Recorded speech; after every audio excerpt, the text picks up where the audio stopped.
Isso aí, né? A gente está fazendo a nossa parte aqui, voltando a falar sobre um tema que já falamos outras vezes, mas que ele assume enorme importância da gente falar novamente, a AIDS, que está aumentando no Brasil, particularmente na população jovem, né?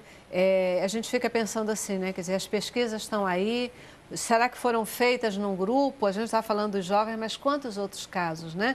A gente não está nem citando outros grupos que podem também estar tendo aí um aumento do caso de AIDS. Ainda há que se falar nessa história de grupo de risco? Isso é uma coisa até polêmica, né? Ontem eu até recebi um e-mail e eu estava discutindo com o Nilo Fernandes, que trabalha lá comigo, que é aconselhador, tem uma ampla experiência em aconselhamento nessa questão do HIV. E a nossa discussão era exatamente porque a gente tinha visto uma frase num cartaz, justamente agora no 1º de dezembro, que dizia assim: não existe grupo de risco, o que existe é comportamento de risco, então por que não fazer o teste? Então, na verdade, assim, eu acho que a coisa precisa ser um pouco desmistificada. Não é uma questão... O risco, ele existe, é claro. Quando a gente usava o termo grupo de risco, isso trouxe à tona, alimentou muito a questão do preconceito. Então, quando eu falo, por exemplo, do jovem gay, ou do gay de um modo geral, e se eu trago isso como um grupo de risco, eu gero aquele olhar, não, aquele grupo ali, aquela pessoa ali, né? Como acontece com o usuário da droga, né?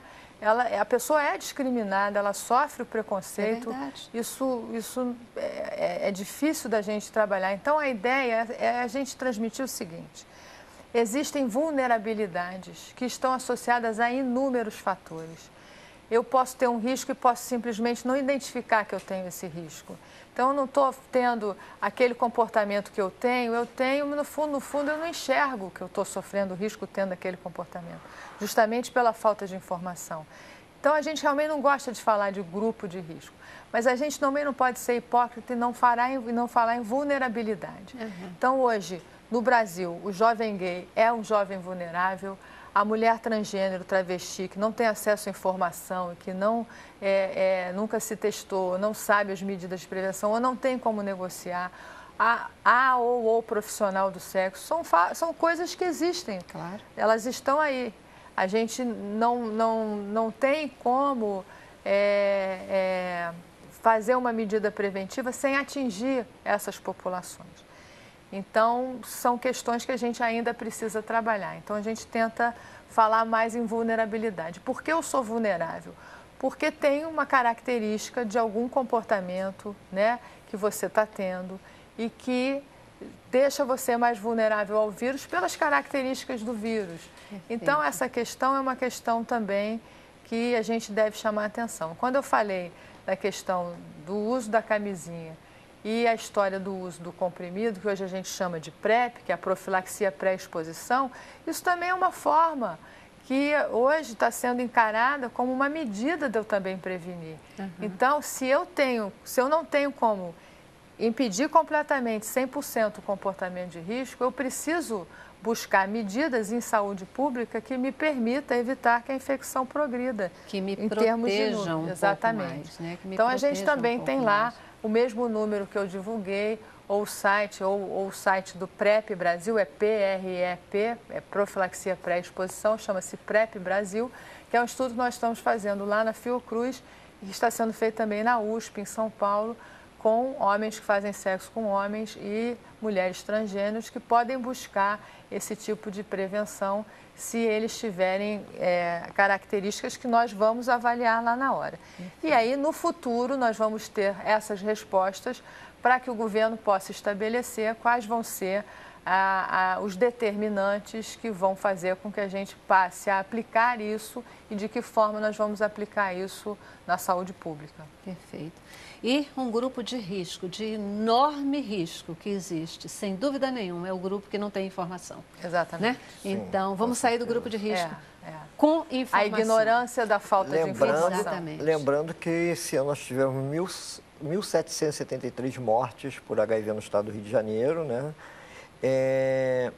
Que provavelmente foram por diagnóstico tardio. Só um adendo, nós do Grupo Pela Vida de Niterói, nós fazemos as testagens por fluido oral, que não é testagem, né? É uma triagem, em áreas de populações vulneráveis, nós temos a incidência de 5%, né? E em qualquer CTA não dá 1% de incidência. Olha só, olha só. Queridos, muitíssimo obrigada. Né? Foi muito bom. Nós é que agradecemos. Acho que foi importantíssima a conversa. Muito obrigado. Muito bom poder conversar, nível de informação excelente. Que Deus abençoe vocês, o trabalho de vocês e que a gente possa retomar a performance de pelo menos ter o sentimento de que essa doença está sob controle, pelo menos está um pouquinho mais dentro da nossa mão e os números, eles se invertam, comecem a cair novamente. Se Deus quiser. Né? Muitíssimo obrigada a você também que está em casa, participou conosco. Você pode ser um agente de divulgação, você pode também ajudar a reduzir o grupo de risco dos sem informação. Já é um movimento que vai fazer diferença no contexto atual dessa questão dos casos de AIDS no Brasil. Deus abençoe você, muitíssimo obrigada. Termino o programa deixando vocês com a boa música da Cleide Jane. Paz.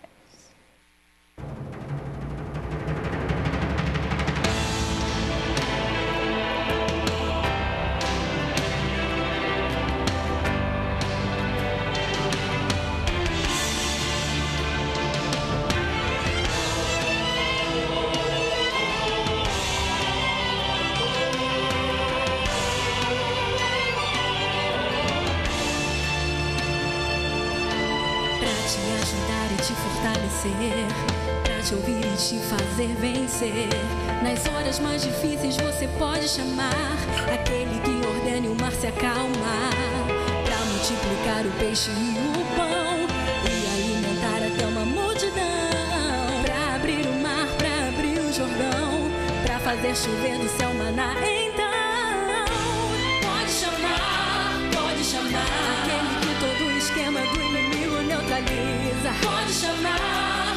Ele derrota a serpente em sua cabeça pisa. O Todo-Poderoso, Deus maravilhoso, Jeová.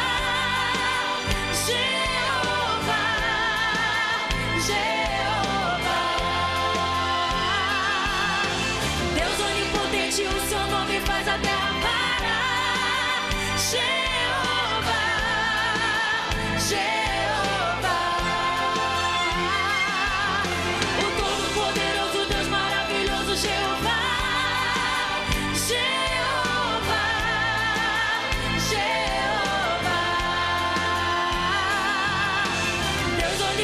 O seu nome faz